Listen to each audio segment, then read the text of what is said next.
streamat också, undrar om man ska dricka öl. Jo, det gör.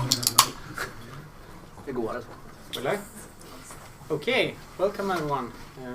I'm Jacob, one of the hosts of the Gothenburg Meetup for Machine Learning and Data Science. This is Daniel. Newly recruited, I should say. For those of you that have been around for a while, Oscar has unfortunately left for Holland.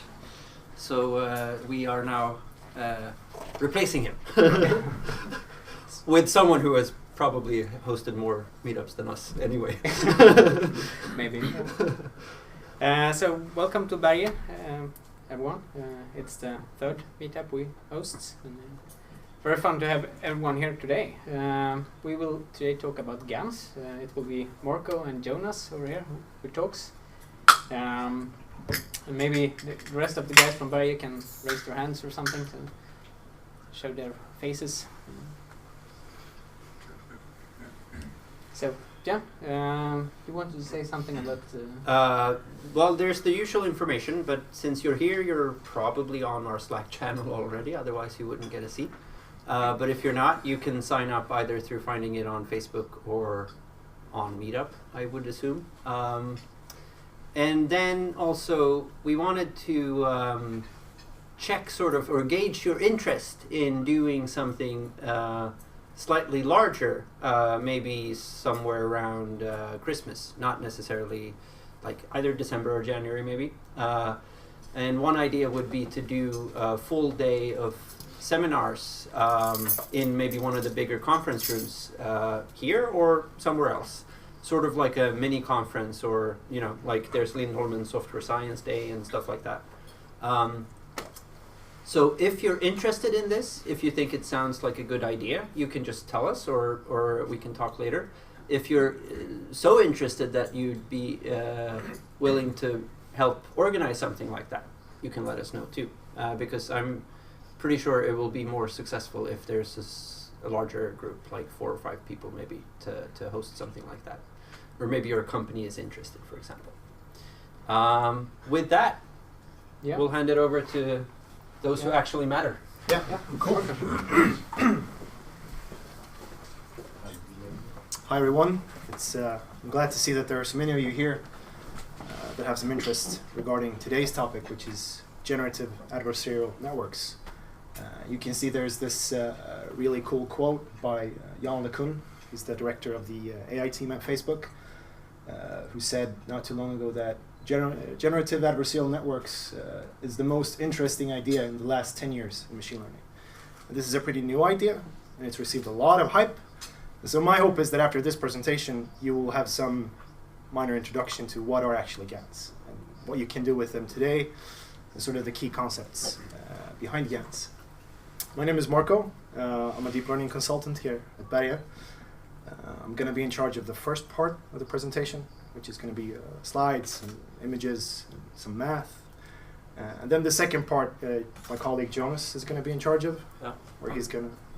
Yeah, I'm just going to go through some code so you get some sort of a simple practical example of what Marko's going to talk about. So hopefully that will be the bridge from the sort of theoretical side to something more applied, which is what we're interested in this room. Okay, so the agenda, we're going to talk about generative modeling, sort of brief overview. Then we're going to go into the game theoretic approach behind generative adversarial networks. Then we're going to have one brief slide with the math. It's not going to be too much, I promise. Math never goes well at these presentations. Then we're going to talk about the neural net architecture, GANs in practice, some hacks and tricks that can be good to keep in mind if you want to do this on your own. And we're also going to talk about different variants and applications of GANs. And then I'll give you a link to some good resources for further reading if you want to learn more about this. And then in the end, we finish off with a code session with Jonas. I should say that I'm assuming that all of you have some basic understanding of deep learning, especially convolutional nets.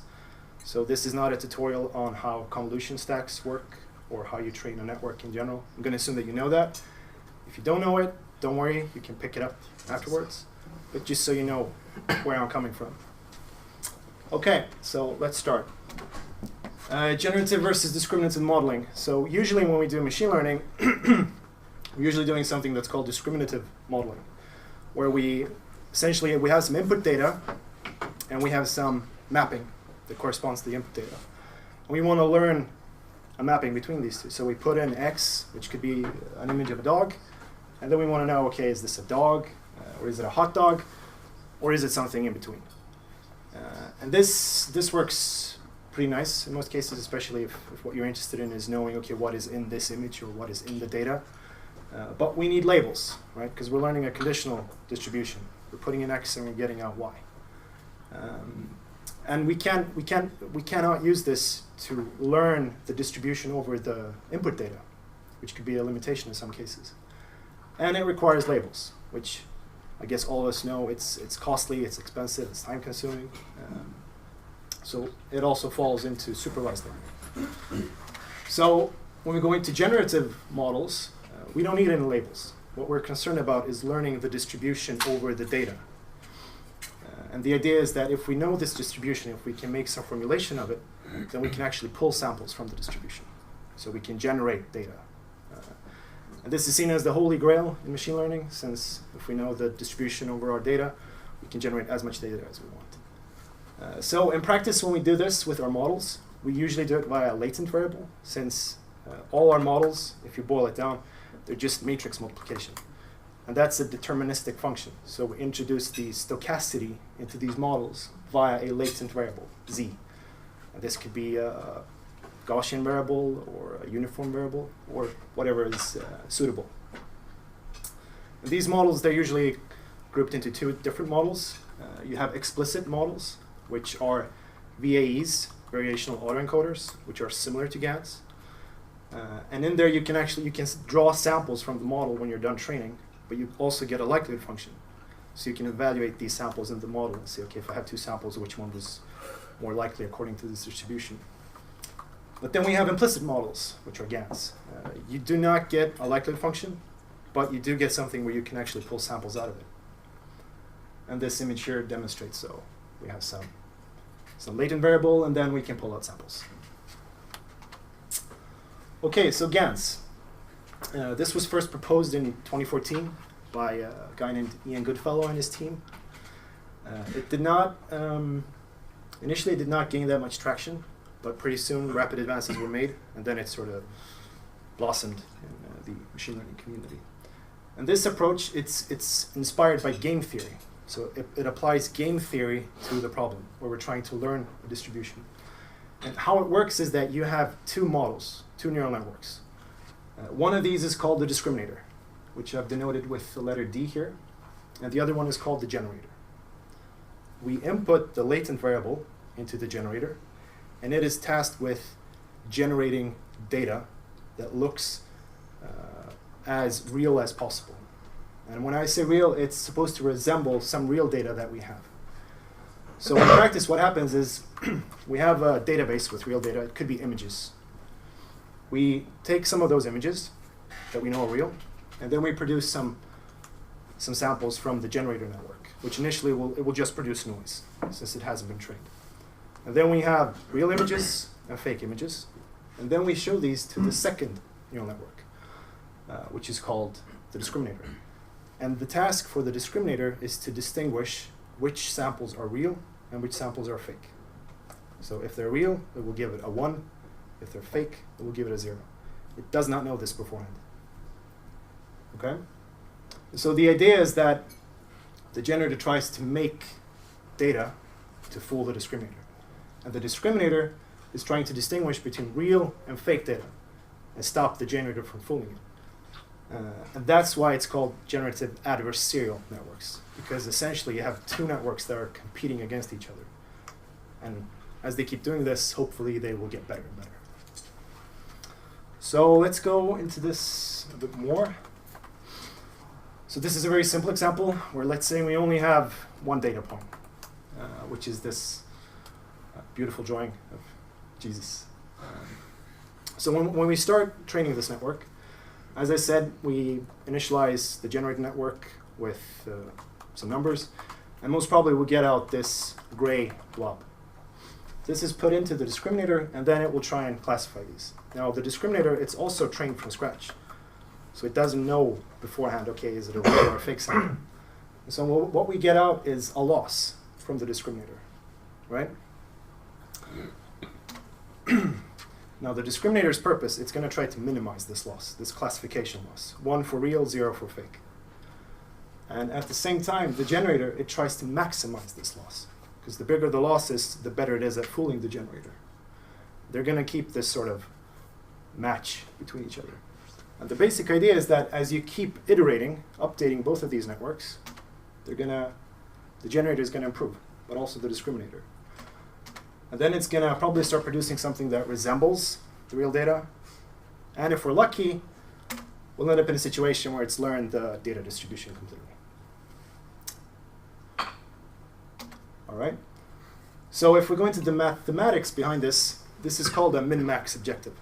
Since what we're trying to do is, in an outer loop, we're performing minimization. And in an inner loop, we're performing maximization of a value function. And that's what's written out here. And the important thing that you should think about is that this is a non-stationary objective. Now what this means is that every single time that we update the generator or the discriminator, they're going to keep moving in a direction where they think that, okay, I'm going to be able to fool the discriminator. Or if I'm the discriminator, I'm going to think that, okay, I'm updating my weights in the direction where I'm going to be able to distinguish between real and fake samples. But since we're updating both of them, they're actually changing their parameters. So it's not an easy optimization problem, which you'll see is one of the drawbacks with GANs, since the topology keeps changing that we're trying to optimize them. So here you can see the loss. And if you have some familiarity with mathematics, on face value it's kind of simple. We have a log likelihood that real data is detected as real by the discriminator. And then we have a log likelihood that fake data is detected as fake by the discriminator. And so you can see in the rightmost term that we have this, the latent vector is input to G, and then the output from G, which is the fake image in this case, is input into the discriminator. And then the discriminator will try and output a 0. So this sort of encompasses the mathematics behind GANs. So if we go into the neural net architecture, now as I said, when this was proposed in 2014, they used some very simple neural nets, and they got some promising results, but nothing really groundbreaking. It wasn't until 2015 when Radford and his team, they proposed the DC GAN architecture, where they really made these huge leaps and bounds, which astonished the entire machine learning community, because they had never seen anything like this. And the design principle was essentially that you try and use only convolutions in your discriminator and transposed convolutions in your generator. So the idea is that you formulate a latent vector. So in their case, they had a vector of size 100 that they sampled from a normal distribution with unit variance. Then they project this and reshape it into this sort of stack of feature maps that they then continually sort of upsample by transposed convolutions. And by doing that, they actually end up at something that has the dimensions and the channel depth of an RGB image. The also interesting fact is that they chose to mirror this structure in the discriminator. So the structure is the same, just in reverse. So instead of having transposed convolutions, which upsample images, you have ordinary convolutions, which essentially they compress the image that they're getting in. They also used batch norm. Batch norm is a type of regularization function which helps speed up training. And this, in their case, this was a key factor, since it made training more stable. They could actually end up with something that worked in practice. And activations, they used leaky rectified linear unit in the discriminator and an ordinary rectified linear unit in the generator, except for the last layer in the generator, where they used a tang activation.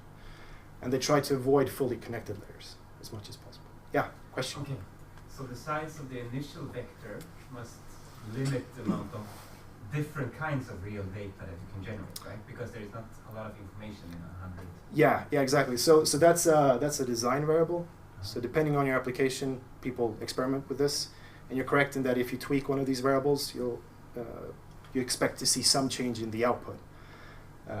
Now, the difference between this method and other methods is that in some methods, when you try to do generative models, if you want to make an image of size 10 by 10, then you need to input 100 random variables. But that scales really poorly when you want to have big images. So what they do instead is that they said that, okay, these 100 latent vectors, they will represent information, but by sort of projecting them into this higher dimensional space, which is, in this case, 4 by 4 by 1024, then hopefully we'll capture enough variation in the images. So if you restrict this too much, then you won't get enough variation in the images. But if you have it too big, then training doesn't go anywhere in practice. But there's nothing in the mechanics you have indicated here that makes the generative network to generate a lot of different kinds of real data. It can just focus on a specific kind of image of Jesus, and it becomes super good at just. We're going to go into that, because that is one of the drawbacks with GANs currently. So that was a good question. And if I remember correctly, yeah, so problems with GANs. We can only handle small images, unstable training, non-informative loss, mode collapse, which is exactly what you said. There is a problem where the generator, it focuses on a single point. So essentially it doesn't learn to map the latent vector to an image. It instead embeds an image into the weights, or maybe 2 or 3 different images, which is a huge problem. Like all of the research that's happening now with GANs, they try to mitigate this problem. And then we also have something that's called checkerboard artifacts. And this is where we get into the hacks and tricks section of this talk. Because even though these problems are still present, they have found some ways to mitigate them or to eliminate them completely.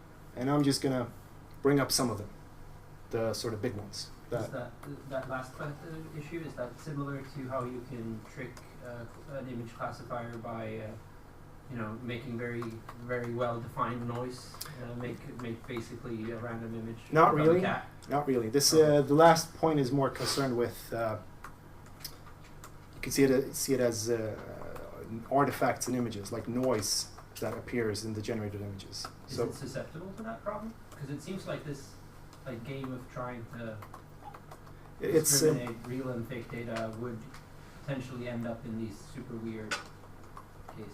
But I don't know, that's just intuition. Yeah. When you say it's susceptible to what problem? The issue with very, very specific noise triggering a classifier in an unexpected way. That can happen when you're training GANs. So you can end up in a situation where you're looking at the data that you can generate, and let's say you want to generate images of cats. And you have lots and lots of cats and it's looking great, and then you have an image that just looks just like noise. Right. And you put it into the discriminator and it will tell you, this is a real image of a cat. Right. So yeah, that is present when you're training GANs. Okay, so these are the problems. What can we do about it? So one of the sort of more popular areas of research when it comes to GANs is to figure out a new loss function. There are a lot of different papers, and they all come up with their own terminology. GPV GAN, LS GAN, EB GAN, B GAN, DRAG GAN, and so on. What they're all trying to do is they're trying to come up with a better loss function, like something that's easier to optimize, that will give you better gradients to follow, and that will mitigate these problems. Some of these papers, they use a lot of math to justify their formulations. Other papers, they just throw something out there and say, this worked well in practice. We don't know why. Try it. But it's good to, if you find yourself in a situation where you're trying to train a GAN on something and you see that it doesn't really work with vanilla formulation, then it could be a good idea to check out these other papers and see what loss functions are available, since they seem to be very data dependent whether they work or not.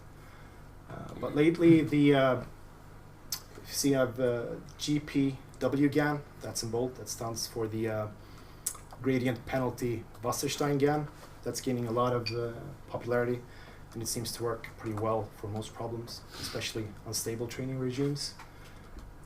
And the cool thing about some of these formulations is that a big drawback with GANs currently is that as you're training them, if you look at the loss function, it doesn't really tell you anything. It's just oscillating, and it keeps oscillating. So it doesn't correlate with improved sample quality. But some of these, they actually give you a loss function that if it decreases over time, it will result in better looking images if you're dealing with image data.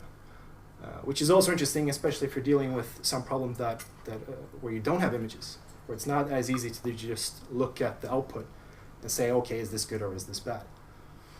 So that's something that's good to keep in mind. And also be aware that some of these losses, they restrict some of your design decisions in your networks. So some of these will say that this loss will not work if you use batch norm, for example. So they have these sort of payoffs and trade-offs. Some of them enable you to have deeper architectures using like ResNets, for example. Some of them don't. So it's there's no easy decision, but just skim through and see what works. They're usually pretty easy to implement. Okay, so replay buffer. And this is one of the things that people have found that this works really well in practice, using a replay buffer. And this is inspired by reinforcement learning, where they use this quite a lot. And so what you do is, a problem when you're training GANs is that, okay, the GAN might learn that, okay, if I place a black pixel in the top right corner, I'm going to fool the discriminator. And it's going to do that. It's going to place, in every single image, it's just going to place black pixels in a corner. The discriminator learns that, okay, if I see a black pixel, it's a fake image. And then it will say, if I see a black pixel, it's a fake image. So it will say, everything is fake that's being generated. And then the generator will learn that, okay, if I put it in the left corner, then I can fool the discriminator. And they will sort of keep this ping pong, where they're not actually getting better, but they're just oscillating between two different sort of modes of training. And this is also related to the mode collapse problem, where we see that the GAN only maybe learns one or two images that are essentially hard-coded into the weights. But if you implement a replay buffer, or what you do is every single time you update your generator, you sample out some images from it, and you put it in a big buffer. And every single time that you update the discriminator, so when you feed it in fake images, half of them are from the current generator, and half of them are randomly sampled from the replay buffer. And what this does is it helps to increase diversity when you're training your GAN, since it cannot rely to only create 2 or 3 different images. And it will also stabilize it in some sense because they cannot keep this ping pong match up. They have to progress to something meaningful. And I can also say that in my own experiments, like this by far has been the best thing that has helped me to actually get something good from the generator. So big recommendation if you want to use this. Okay, so mode collapse. I've mentioned it. We talked about it. So this is essentially that here we can see that we have an input from the latent space, which is where these red sort of lines come from. And if we're really unlucky, they will all map to essentially a single point or a couple of points. Especially so if you see here, we're trying to map a Gaussian in 1D, and we're failing completely. We're just mapping to the mean. And as I said, this is a huge problem. Like all of the research is, okay, we want to stop mode collapse, we want to stabilize training. So this is not solved in any sense of the word. But some things to think about is that, okay, if you use a bigger learning rate for a generator than your discriminator, you're probably going to end up in a mode collapse situation really rapidly. So that's not a good idea in general. Some people have tried to be sort of smart about it and have the schedule updates to the weights by looking at the loss. So they say that, okay, if the loss is less than 0.5, then I will only update the generator for the discriminator. And when it's above 0.5, then I'll only train the discriminator. But this has not worked well in practice. So don't try anything similar to that. And a way to monitor if you're actually suffering from mode collapse is that every now and then you sample 50 images from your generator and you look at them and you see, okay, do I have diversity in the images? Or is it just the same image with maybe some minor noise around it? And a good tip as well is that you generate 2 of these latent vectors before training that you freeze, and then you actually interpolate between them in the latent space. Because what you'll get then is if you put it through a generator, then you'll probably see, okay, here I have an image of a big, fat black cat, and here I have an image of a small white cat. And then since you're interpolating in latent space between 2 points, you will expect to see a small gradual change from the big black cat to the small white one. And if it's sort of a smooth transition, then you know that you don't have mode collapse. But if it's a really rough transition where it's big black cat, big black la la la la la, and then suddenly you get a small white cat. Then you know that you have mode collapse, since your weights are essentially mapping to 2 different points. So this is super important to be careful about. All right. So another problem. This is a minor problem. This also arises, for example. Could mode collapse be thought of as sort of overfitting? Like you're in either, not in between, sort of. I mean, in some sense, you can see it as, if you think of it, there's some data distribution, right? And it has different modes, so sort of different hills. And if you're unlucky, the generator will see that the easiest thing for me is to just focus on one of these hills. So in that sense, it's overfitting on like a small region in the data manifold, and then that region keeps shrinking and shrinking and shrinking until it maybe just ends up with one single image. So in some way, yeah, in some way, no. I guess it depends on the viewpoint. Because this doesn't say much about regularization in that explicit way, sort of. So regularization, when you're doing GANs, it does not work the same way as when you're doing sort of the traditional discriminative model. The regularizers, they're there to make training stable, so you actually get somewhere. But they're not a guarantee to stop overfitting, if that makes sense. So it's helping you to get gradients where you can move in a direction which sort of give you something useful and get you towards this sort of objective when you want to get better and better images. But it won't work in the same way as when you're training like an ordinary connet and you want to decrease the overfitting. You can't penalize it for shrinking the focus area. Sorry? You can't penalize it for shrinking the focus area. In what way?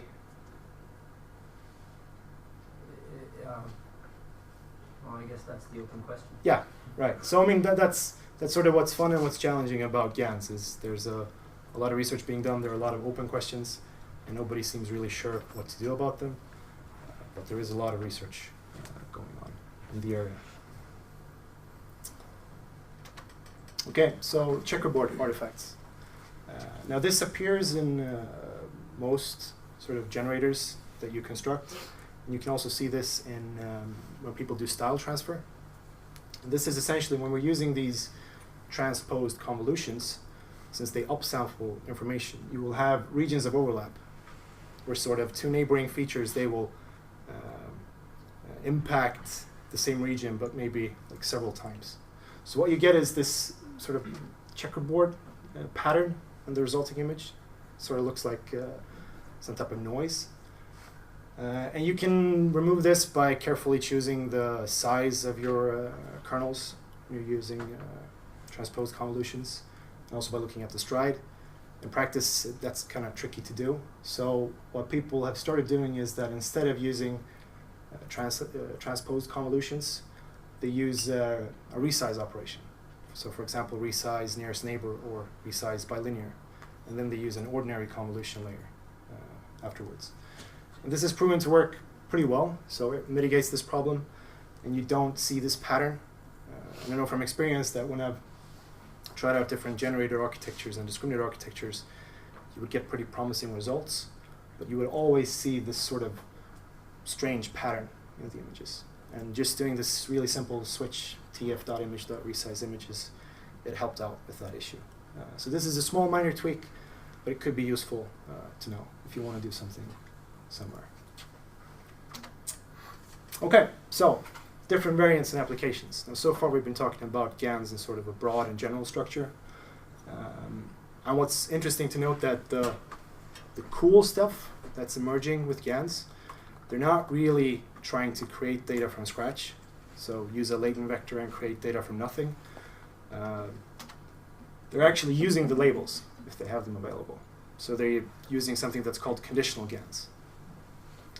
And so the idea is, well, if you use conditional GANs, we actually use these labels that we have. We condition on them. And then we use the latent vector to just generate variety in the output. And they have also seen that, okay, well, in some cases, if we don't have labels, we can actually infer the labels by using something that's called info-GAN. So what you do then, and it's kind of complicated, but I can recommend the paper to all of you. You should read it. They define a prior, on the label. So they say that, okay, I have a collection of images. I want to find a unknown label. So somehow I want to sort of partition these images. And they could use, for example, a categorical variable. So if we're using MNIST, and let's say we forget that we know the labels, we can say, okay, we think that it's probably 10 different classes. We don't know how they are. And then they input this prior into the generator and the discriminator, and by training, then afterwards they can see that, okay, well, if we condition the categorical variable to, let's say, if it's a one-hot, like 0001000, and then pump in a lot of noise, we can see that we get out something that looks like 8s, for example. So this is really early, but it's a way where we use GANs to learn the labels, in some sense. But it's also seen as like a conditional GAN. Okay, so some cool stuff that has been done with essentially conditional GANs. This is a type of style transfer where they're teaching the generator that, okay, you're going to look at zebras, and then you're going to make a horse look like a zebra. So they're giving the generator this image to the left, and they're using essentially the layers that you have in the generator and the noise vector to transform it into something that looks like a zebra. So this is pretty cool. You can look at this for days and still be amazed. So the real data here is images of zebras. Yeah, that they train on. Yeah. So it's a bit more complicated than what I showed you guys. Like they use like they also compute an inverse mapping and blah blah blah blah blah. You can look into that on your own afterwards. But the general idea is the same. You have a generator, you have a discriminator. You're using some latent vector to get variety in the images. The only difference here is that they add some sort of sugar on top, and then they also give this input image that it needs to tweak. Another similar application is a GAN called Pix2Pix. They use it for a lot of different stuff. So they use it for semantic segmentation, where they go the other way. So they give it the semantic map, so that's the top left corner, and then they actually get an idea of what the real image could look like. They go from labels to facade, they restore color to black and white images, they go from an aerial photo to a map, day to night, and edges to a realistic looking photo. So all this is pretty cool stuff. And if you look at the papers, like the rate that they're pumping them out, they keep doing more and more exciting stuff with this GAN formulation of training. This is, I think, the last application I have. So this is where they do super resolution. So they have an image that's low res, and they want to upsample it. And then they teach a GAN to sort of infer, okay, what could be between the pixels if I'm looking at a human face, or if I'm looking at a bush or a bird. And they get some pretty amazing results. And they're trying to essentially outcompete the tools that you can find in Photoshop when you try and blow up an image. And this is just this is a super small sample of all the stuff that are being done with GANs. And they add sugar on top and lots of other stuff. But at its core, it's the same thing as I just showed you. You always have a discriminator and a generator. You try to train them. It's super hard, but if you manage, you get something pretty cool in the end. Yeah, and here are some good resources for further reading. I would go through them top to bottom. The leftmost is mostly papers, and it's sort of a semi-chronological perspective. So the start of GANs and where they progress. And I guess we can put this up on the Meetup site as well. And then to the right, it's more blogs and repositories and miscellaneous stuff that could be useful to look at. Okay, before I leave you, this is my project where I've tried to teach a GAN to generate realistic looking images of cars from scratch. So I'm not conditioning on anything. I'm just putting in a random noise vector. I'm just trying to learn this mapping. So here I have, okay, these are cherry-picked. I will show you the failure cases pretty soon. So these are cherry-picked, but some of these cars are fake. They do not exist. Some of these cars are real. So these are the fake cars. So it's pretty hard to distinguish. This took quite a long time to get it working. I had to use a whole list of sort of GAN hacks to get it to work. And the biggest problem was mode collapse, which we've talked about excessively. It's really tough to overcome. You never know when you're done training until you actually suffer some type of mode collapse. And the replay buffer, it helps mitigate that, but not fully. So it's a painful process, but you end up with something that's pretty neat. How did mode collapse manifest itself here? Were it like only white cars, sedans, or? Yeah, so what you would see is you would get like 3 different cars, and they would look like sort of a statistical average of what a car looks like, more or less. So you would get, since this data set it's not balanced in any way, I sort of put it together on my own. So there are a lot of these sort of sedans that are white or gray, and it will look like semi-gray and have 4 doors and be like pointing in the same direction. And then I would sample 50 images, and I would look at them, and they would all be more or less the same car with one small minor tweak. Like one of the wheels could have, like the rim could have a slightly different color. Or one of the lights could not be like, could be just red with white side light. So that's pretty devastating, because these nets, if you want to go to high resolution images, it takes quite a while to train. So you end up in a case where you leave work looking at some samples and thinking this is going to go great, and then you come in the next morning and it's a complete mode collapse, and you need to begin from scratch. Okay, so this is pretty cool, but this is actually the most fun part. It's looking at the failure cases. So when it gets stuff completely wrong. So as you can see here, it has difficulty distinguishing between the front and the back of a car.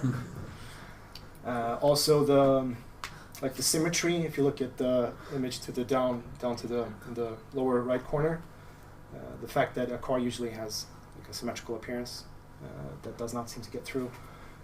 It also has trouble counting, so I couldn't find a good image, but in some cases you get cars with like 8 wheels, or it has difficulty distinguishing the angles of the cars. And so this is pretty fun to look at as well. My colleague Jonas will also show you some really nightmare-inducing examples of the human faces when you're using GANs. Okay, so now we're going to do our code session with Jonas. Yeah, sure. Are there any non-image applications, like for there are. series or sentences or music? Yeah, there are. I've used images since it's sort of easy to communicate how it works. It's easy to visualize mentally. And a lot of focus is being put on images because you have this problem where you don't know if it's going the right way. And images are really easy, you can just look at them. But it is being used for text generation. It's pretty early, but they are getting some promising results. They're using it, I know, for like simulating particle physics. Some research lab is trying to do that with GANs. That seems to be pretty promising. Reinforcement learning, they're super hyped about GANs because they want to do something that's called like model-based reinforcement learning, which has been pretty hard to do. And they've seen that, okay, GANs could help mitigate this. So in theory, you could generate any type of data, right? Sound, images, time series data. The only problem is that these shortcomings, they restrict you in what you're trying to do. Since if you want to create like a time series of, I don't know, like stock data, you could get something out, but you have a hard time knowing, okay, does this really make sense? Like, okay, the loss doesn't go anywhere. So it's still in its infancy, but people are exploring sort of these other application areas. That's also a pretty big sort of subfield in the GAN research area. Any more questions before yeah? Is the ratio of failures going down? Failures? The big failures that you showed us, are Yeah. they going down, or it's like it still happens? I mean, at some point you sort of get where you don't know what to try next, because you've tried everything, and then you keep adding stuff on top and hoping that it will help you, and a lot of the time it doesn't actually help you. It doesn't do anything, or it just negates everything you've done so far. So it gets better, but it does, like I'm using like a vanilla formulation of GANs. I'm not using these other loss functions that much. I'm trying the other hacks instead. And I'm using a pretty sort of conservative architecture. So it does get better. It does not get perfect. Like there's always some presence of mode collapse. Like you might have several modes, but you never have this sort of full spread of the data. So if it can get much worse, do you keep a backup of your good model before training it more? Yeah, I try to do that. And I save the seed that I initialized training with and all the hyperparameters, since there is a lot of hyperparameter tuning. And that's also a big issue, since you have to wait actually for a while before you see that you actually have an improvement. So in that way, I mean, it's if you don't have if you want to do high-res images and you don't have a supercomputer, then you need to go down to like 32 by 32 images. I think I used 128 by 128 images. So, yeah. How data efficient is this sort of? I mean, that's obviously a very big question. But how many images did you need to get the generated images you have? That's interesting. I started out, since in my data set, they've taken images of the cars in 16 different angles. So in the beginning, I think I had like somewhere 110,000 images where all of these 16 angles are present. And early on, I focused on just one of these angles. So it's like, what, 6,000 to 8,000 images, something like that. And I mean, it worked okay. It's hard for me to tell. Most of the papers, they use super huge data sets. So in that sense, like, it's not similar to one-shot learning, where you can show it maybe 10 different images and hope that, okay, now it's smart enough to interpolate between them and extrapolate what it should look like. It's not there yet. You seem to need quite a lot of data to actually get it to learn. Because you're basically just using like all positive data, and then your generator is sort of trying negative examples, sort of, right? Like you have all your confirmed car pictures. Yeah. There are no cats in there. No. Could you have trucks and whatever to sort of enforce what's not a car? Or are people doing that at all? As far as I know, they're not doing that. Like they're using cars, and then they're trying to tell the generator, okay, like by back propagating the loss through the discriminator, like you're back propagating through the features in the discriminator, with the stuff that it's looking at in the images, and then that information is sort of transferred into the generator. Yeah. Right? And so that's what the generator is using to learn how it should update its own weights to generate something. That's an interesting idea. I mean, maybe it matters more what's inside the boundary rather than outside, Yeah. as long as you cover the edge sort of reasonably well. Yeah, but I mean it would be cool if you could think an application where you have a limited amount of data, but you have some data that's kind of similar. So let's say I want to generate dogs, but there are a lot of four-legged animals that are kind of similar to dogs. So it would be cool if they found some way where you can use this sort of neighboring data to help out with the generation. Okay. But as far as I know, there's nothing being done like that. But it's a cool idea. Well, most people are constrained by their data. Yeah, exactly. And the big attention that's being paid to GANs is a sort of promise of unlimited data. But it's not as easy as you'd think. Yeah, question? So the discriminator is supposed to classify all the generated things as fake, right? Yeah, So that's what correct. happens if the generated things look like really good and you're kind of expected to say they are positive examples? Yeah, so I skipped that part in this presentation. That's sort of the goal of the game. It's called the Nash equilibrium, which is, since they're playing this game against each other, that's the point. If you get to the Nash equilibrium, you're done. There's nothing you can do to improve the game. And that's when you end up in a case where the discriminator, it's essentially just guessing, right? It sees an image and it just says, oh, it's a 1, it's a 0.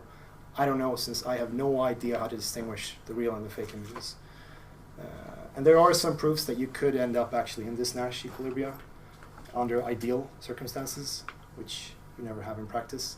So when you're training this, what you usually see is that the discriminator, it starts off being really bad at classifying what's real and fake, and it gets better over time. And then it just sort of reaches a point where it can always distinguish real and fake. And then you get really bad gradients, so you cannot update your generator. It doesn't really go anywhere. And that's usually when people, if they reach that point and they don't have good looking samples, they try another loss function, since it doesn't suffer from this same issue. So, yeah. Aren't we going to need very good discriminators as well? I mean, because if GANs get very good at making fake pictures, Yep.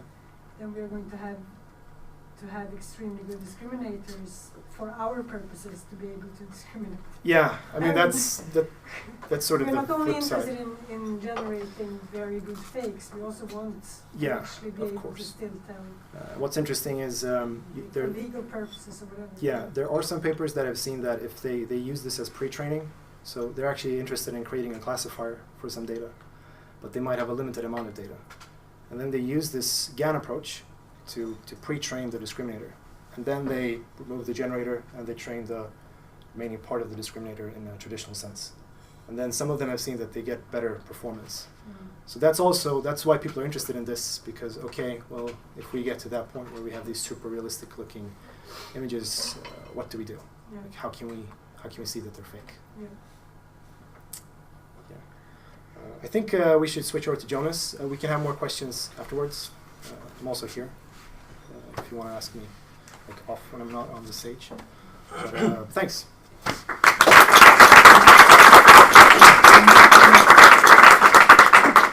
Yeah, so now it's time for some looks at some code.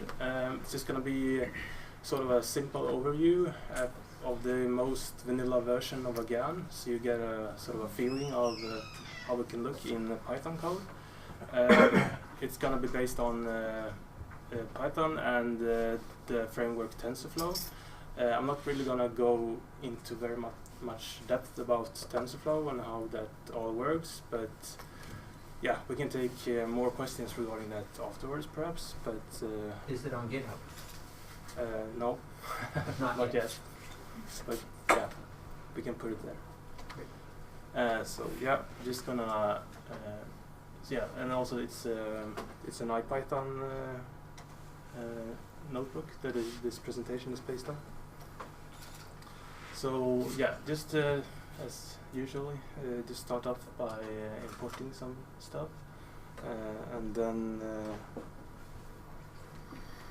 we're gonna import the data, and the data we're gonna use in this case is this yeah, very traditional MNIST data. It's just digits, handwritten digits, 28 by 28 pixels, just black and white.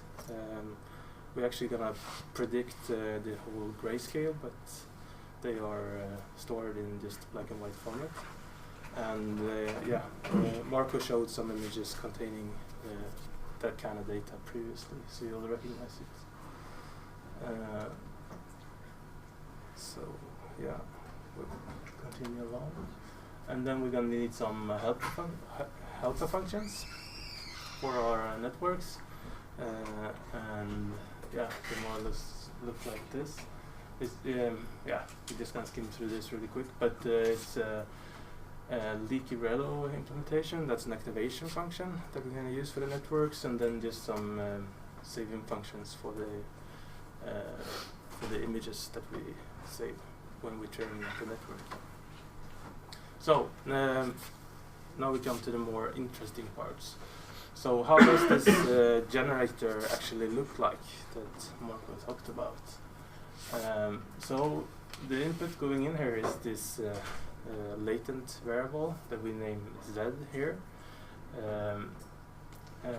Yeah, we also have some arguments that we can control if we're training the network, or if we just want to run inference and sample from it. And also we can control if we want to reuse the variables in this network, if we want to make more generators, but they should use the same weights as the original generator.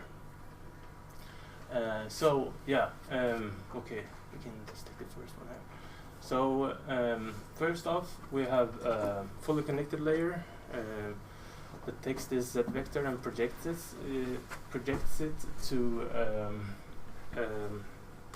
a hidden layer with 4 times 4 times 256 units, and then we run that through a batch normalization to improve training, and then we pump it through an activation function, and in this case we chosen ReLU. Yeah, we can talk more about how that one looks afterwards if you want to know how that specific activation function looks like. And then we reshape that so we get a tensor with this shape, and that is sort of a preparation for the convolution layers that comes next. So now we're in something that has a very small spatial size. It's only 4 by 4, but it has a really big depth of 256. And so now the generator is gonna have multiple of, in this case, image resize functions and convolutions that will increase the spatial size and at the same time shrink the depth until it just have a depth of 1, and that it's gonna be the fake image. So we just continue on here. So instead of these transposed convolutions that Marko talked about, we have this image resize instead. And it's just, it's a upscaling of 2. So if you have a spatial size of 4 by 4, after this resize it's going to be 8 by 8. And then we have this convolution layer here, and first argument there is the input, and then we have the number of filters, 64 in this case, and then the filter size is 5 by 5, and of course also the other dimension of that filter is going to be the input depth, and it's usually not written out explicitly. It's just interested in seeing what sort of spatial filter size you have. And then some padding settings and stripes, naming and stuff like that. So then we just continue stacking on this until we reach this image size that we want.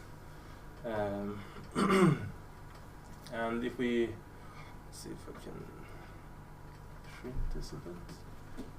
So here's an overview of the generator.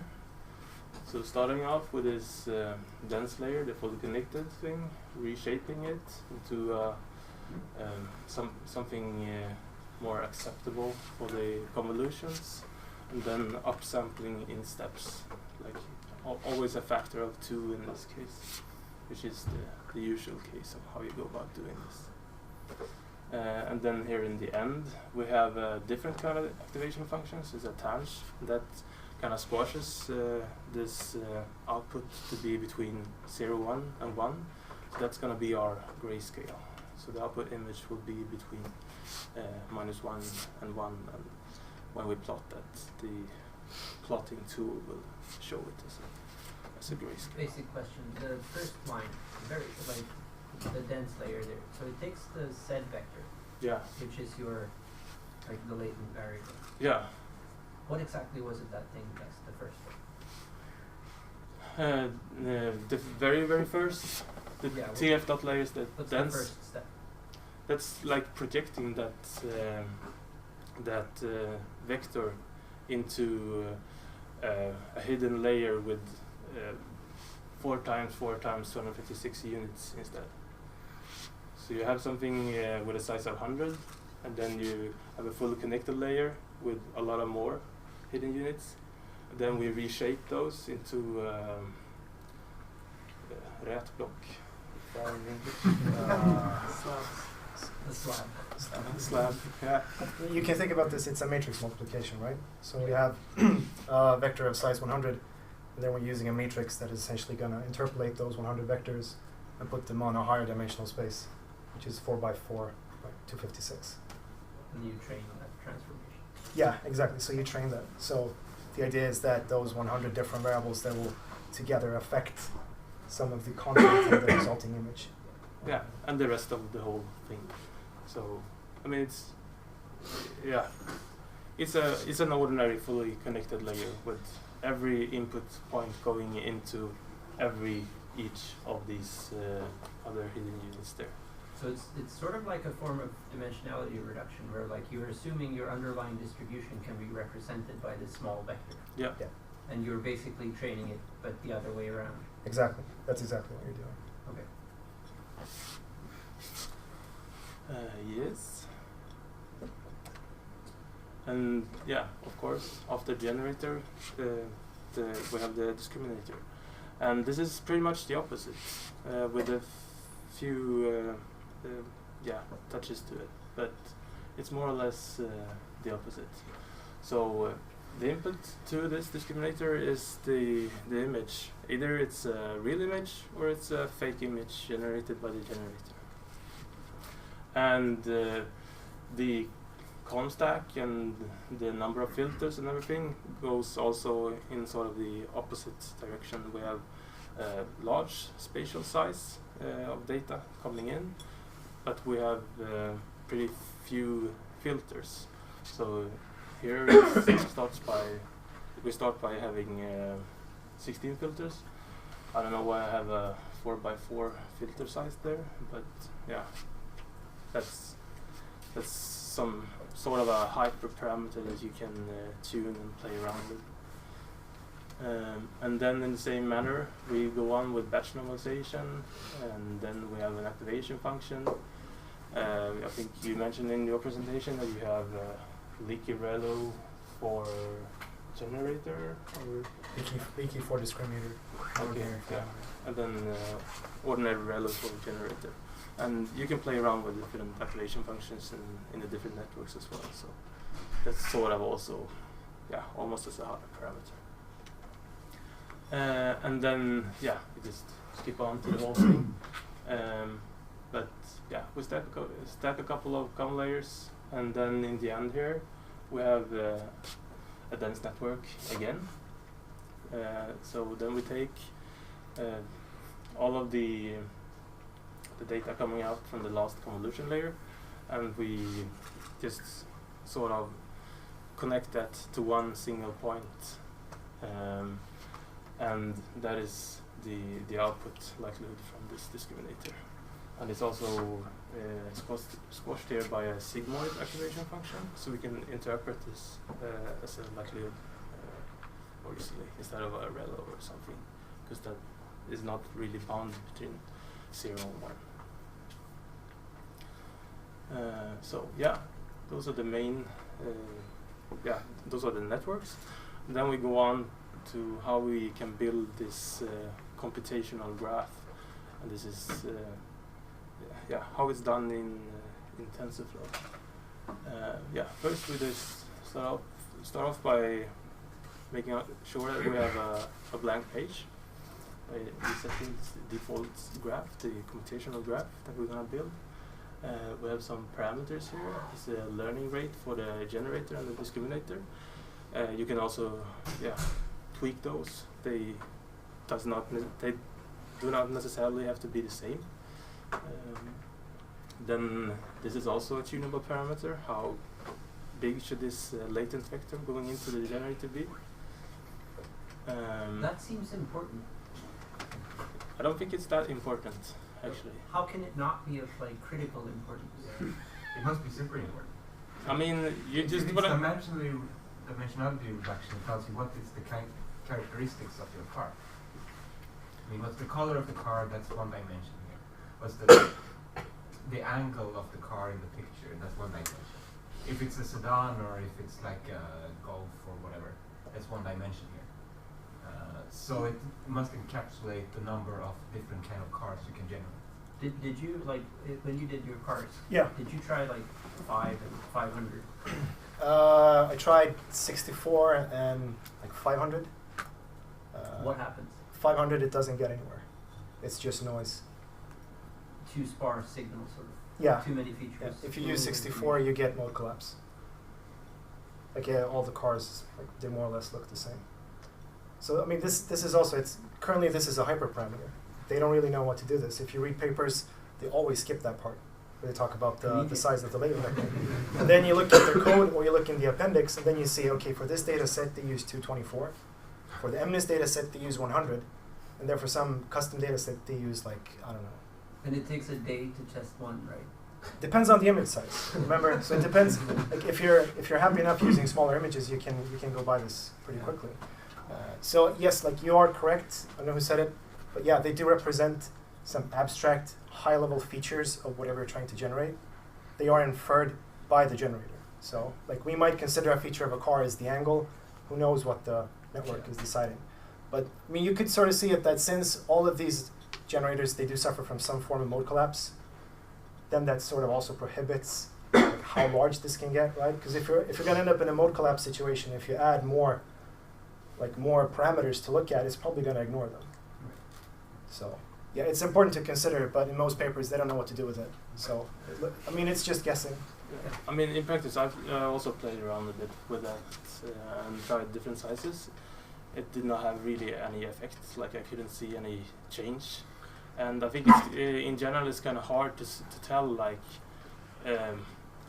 one of these elements should represent how the headlights look like. I don't think that's what's actually going on in the neural networks. You have no idea what it should be interpreted into. It would be the machine's version of a significant feature of the car. Yeah. As some sort of correspond to what I think is a significant. Something really high level, probably that is nothing that we can really like easily see. But yeah, I don't know. It can still be fun even though we have no idea what we're doing. I mean, that's mainly why we're trying this out. Mostly because of the fun. And yeah, these placeholders just they're just used like tags in TensorFlow when you want to pump in data somewhere.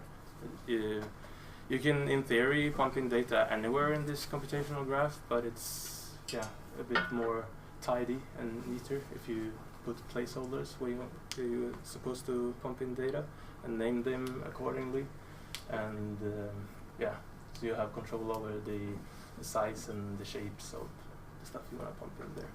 That's where we're going to pump in the latent vector and the real images, and some boolean to control if we're training or not, so the networks know that.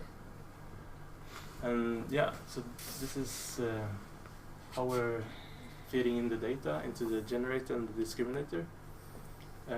So into the generator we have, of course, this Z vector, but the discriminator, as you could see in the presentation, it actually has sort of two inputs.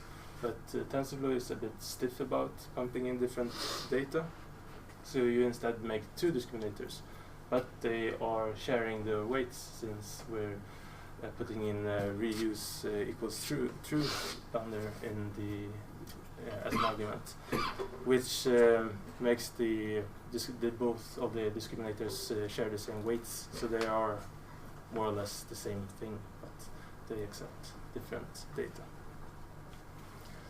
And this is the loss functions. It's more or less what Marko also talked about. We have the discriminator loss, and as you can see there, we wanna, since we're doing gradient descent, we have a minus sign in front of it. But if you like just put that aside for a while, you can interpret it as increasing the probability of or the likelihood of real images and decreasing the likelihood of fake images, so that the discriminator learns to distinguish those.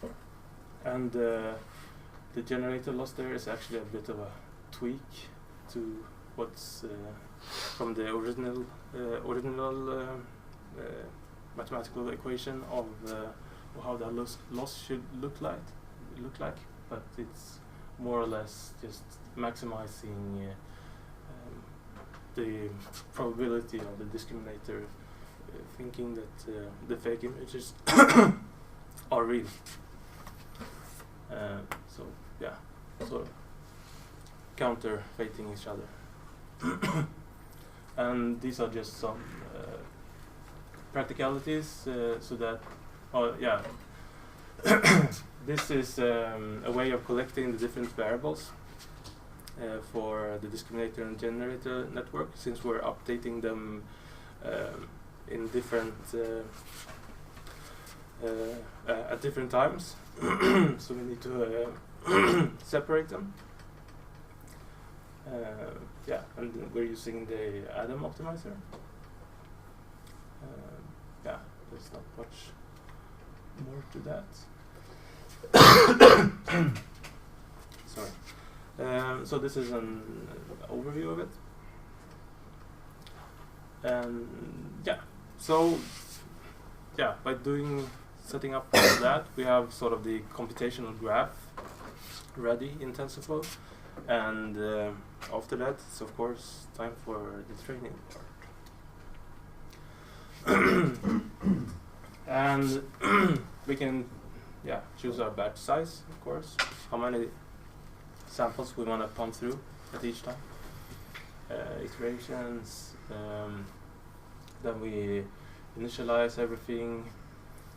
We have a specific set vector there that's only used for when we want to store images.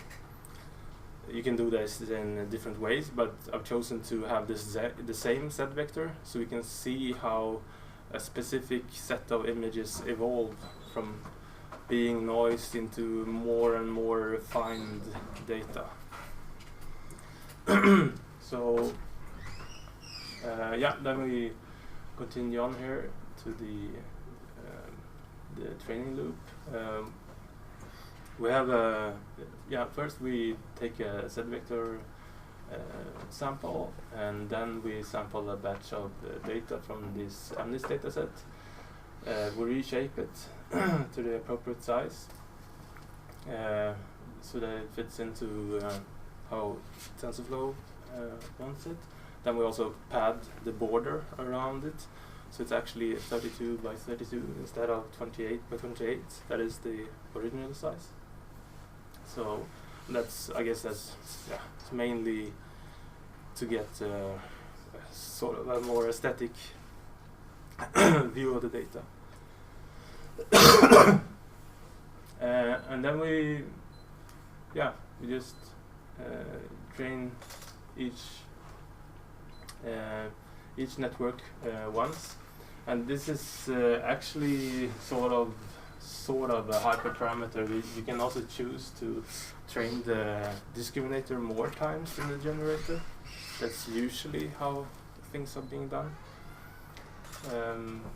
I don't know if they actually have any mathematics that says that is a good idea, but in practice it works better, so it's usually what they do. We could run this live here now, but I think that will just be slow. So I have this video sample here, and this is like the vanilla MNIST data, this handwritten digits, and this shows how this noise output from the generator evolves into this more crisp digits. So we have a fixed set vector for each and every of these elements, and as the weights are being updated in the generator, we get crisper and crisper samples out from it, and that is what is what we try to visualize in this video.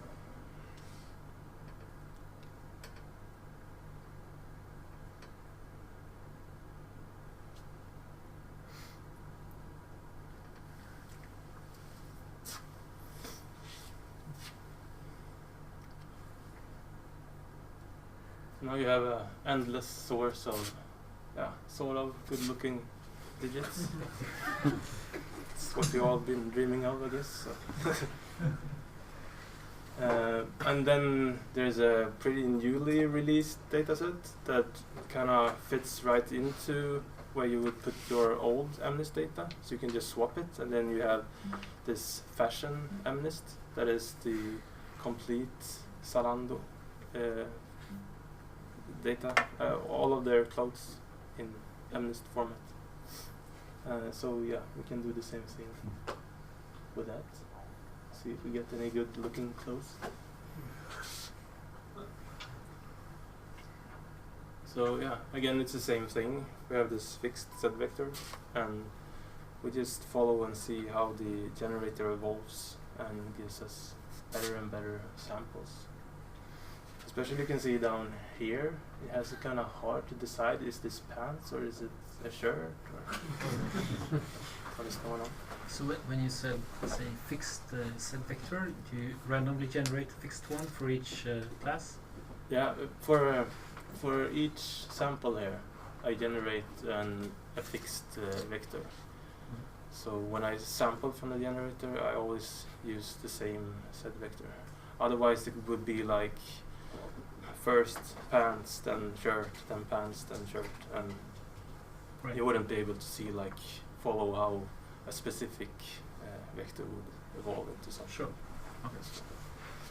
And then we come to the sort of the grand finale of this. Wait, so you have, how many vectors do you have? Like, was it a 100-dimensional vector or 100 vectors? It's 36 vectors, but the So the Z size is of these 36. vectors are 100. Is that Z equals 36? No, Z equals 100. But it's 36 samples in each of these images. So This I is have. only for generating the video, not for training the network. Ah, okay. So I'm just sampling from the generator now. Right. Yeah. Let's see. So if you can't get enough of this stuff and you're fed up with fashion and digits, you can always create more celebrities. Make the image bigger as well. Yeah.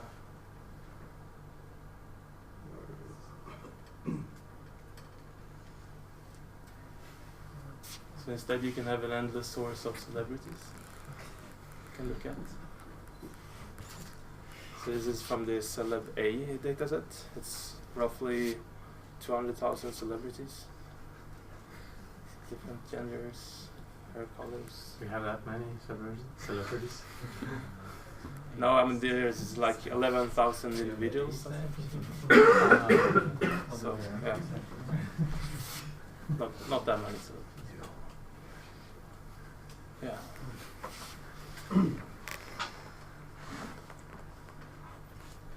Yeah, that's that. Any questions? I guess we can both be here for the question.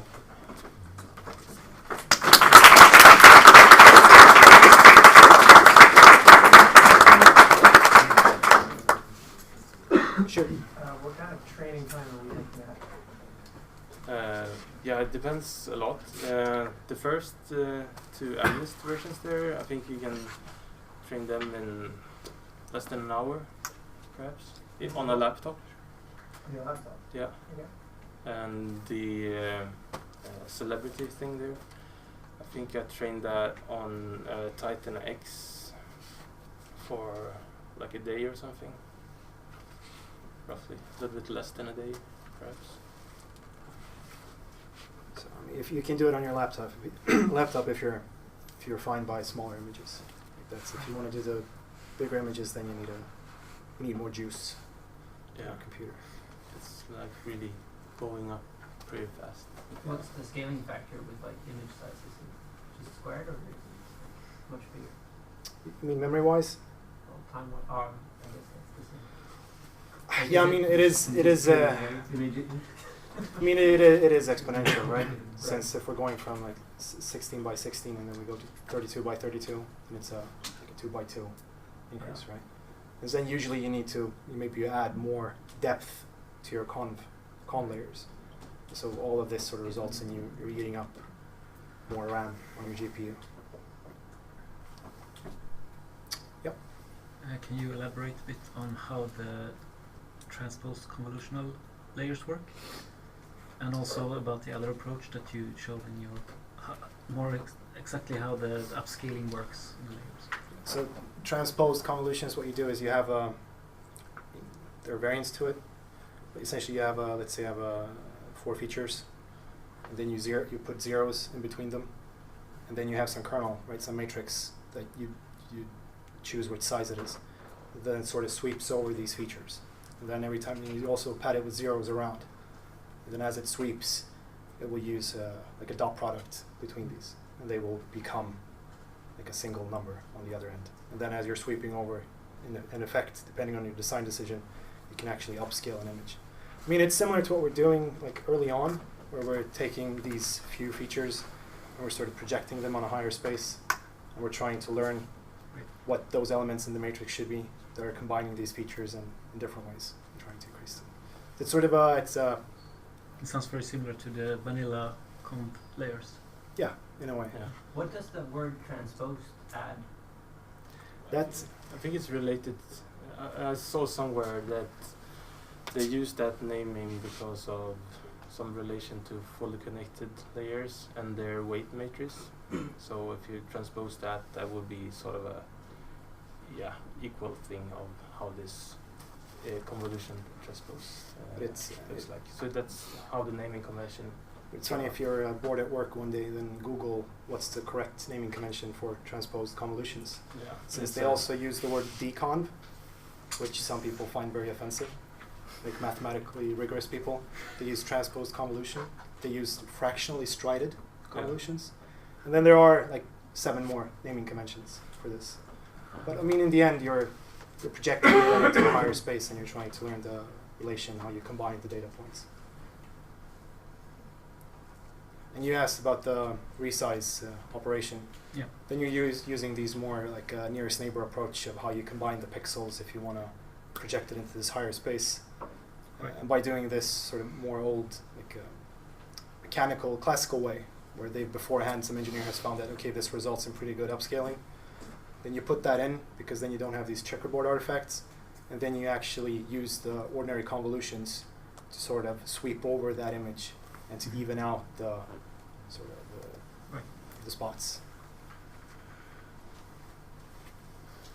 So this whole convolution stack seems very specific to images.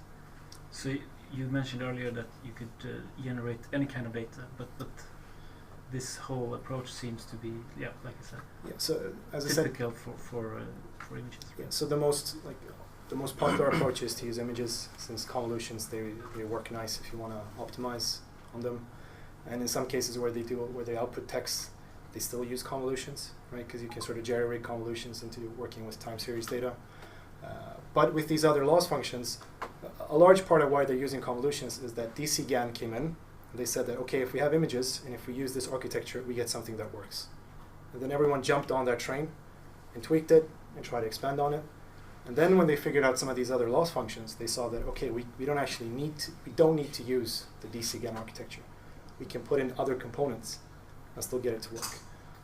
Now, like unfortunately, that part of research is still in its infancy. People are focusing on images, since that's how startups get acquired. That's where funding comes from. But people are looking into text and time series data, and then they're using these current neural networks. Example, there's some GAN called sequential GAN, and they use LSTMs, I think, and they output sequences of data instead. Or you can just make the text an image through embeddings. It's a Yeah. popular way to make convnets work on text. That seems very hard to kind of upscale the other way. It works I somewhat have no like idea. Haven't tried. on one end, but scaling up like a small representation of a sentence seems very hard. You should try. Yes. and then you should have a talk at a meetup. Explain it to the rest of us. I had a question that came up before that I'm still curious about. When the generator becomes really good, like, isn't that the whole point of it? Like, it sounded like that was a problem. Shouldn't it just be convergence when it's unable to differentiate? Convergence in what sense? Like in terms of loss, or in terms Like, isn't that your whole objective? Yeah, so you want to end up in this case where it's we end up at the Nash equilibrium, where the generator is producing images that you cannot distinguish from the real images, right? So the fake images and the real images, they look the same. And if you end up in that point, you will see that by looking at what the discriminator is outputting, since it will essentially be guessing. Right, but that's the goal. Yeah, right? that's the goal. That's where you want to reach. But the problem is that how it should work in theory is not how it works in practice. How would you say that from the loss function? Because the loss function, in that case, you have a high loss, because it makes a lot of mistakes. Right. So you cannot see it converging. Yeah. Good point. Yeah. And, he made the point before. Okay. Any more questions? Okay. Well, we're going to be here for a while, so if you come up with something, just ask us. Yeah, thanks for listening. Thanks for some really good questions.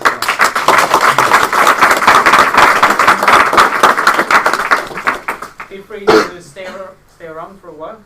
We will try to close up by 9 or so. There is more beer and some pizzas left. And a reminder to approach either of us if you're interested in doing some more, like a or something later this year.